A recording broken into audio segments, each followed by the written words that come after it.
I think when I read the material, I was instantly interested because I'm a fan A of horror and B of sports, and before A and B, I'm a big fan of Jordan Peele and the Monkey Paw brand. I just feel like he does really quality stuff, whether whether Monkey Paw is producing or Jordan's actually directing.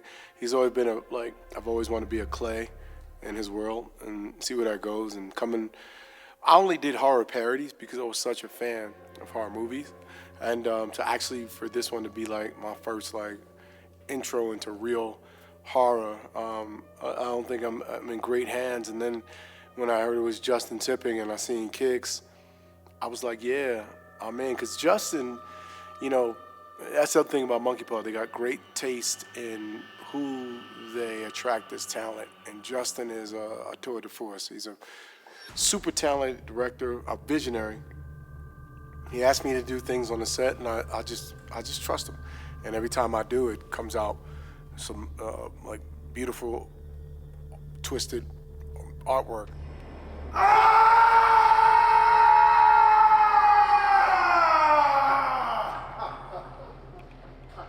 After reading the script, first page, I'm locked in. Growing up playing sports, that was my life and my identity. And I don't think we talk enough about how athletes put all their identity in who they are on the field. Set hot! Set hot! Working with Marlon has been a blessing. And, I grew up watching Marlon and obsessed with his comedy. And you meet people who are funny on stage in the movies, but when you actually get to know who they are, they're just genuinely funny as they exist.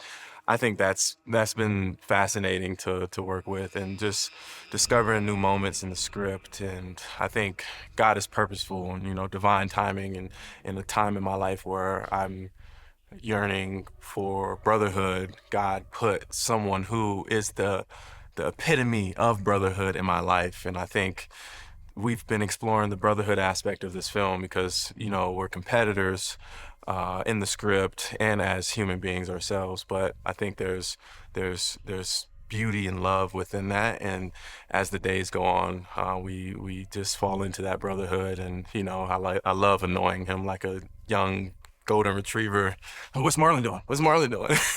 So, but yeah, we push each other to heights that we didn't think we were capable of in the gym, on set, just hanging out, playing pool. Let's go!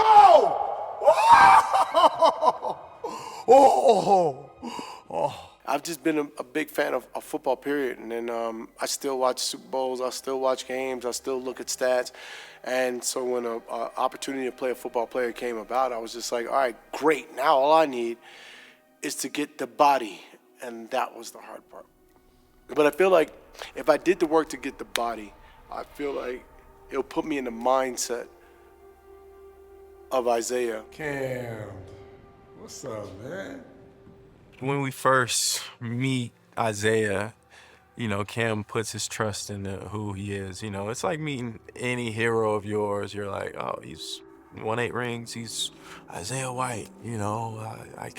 He's looking out for my best interest. And then as time goes on, you start to see that, the talent, the caliber which Cam is playing at it's scary in a good way, and it starts to shake Isaiah. And I think he starts to notice and clock certain moments, and it starts to take a scary turn to where it's your idol becoming your rival and literally trying to steal your life from you. It's like a double-edged sword.